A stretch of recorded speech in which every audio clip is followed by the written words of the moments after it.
Hi guys, welcome to our channel. ఈరోజు నా last exam. మా తమ్ముడు ఏం చేస్తున్నాడు చూడండి, బయట నించున్నాడు. కేతన్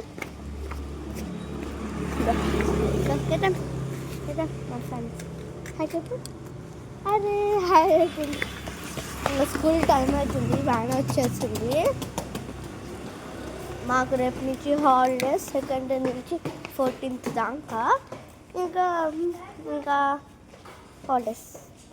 ఈరోజు సివిల్ లెసన్స్ చేస్తున్నారు సరే. చెప్పాలంటే ఈరోజు మాకు లాస్ట్ ఎగ్జామ్ ప్లస్ కొన్ని సెలబ్రేషన్. మా సెలబ్రేషన్ ఏంటి? మా దసరా సెలబ్రేషన్. మా తమ్ముడు కూడా ఉంది, అందుకే సివిల్ డ్రెస్ చేస్తున్నాడు. నాకు హాఫ్ డే. మా తమ్ముడికి అయితే ఫుల్ డే. సరే bye guys, like and subscribe.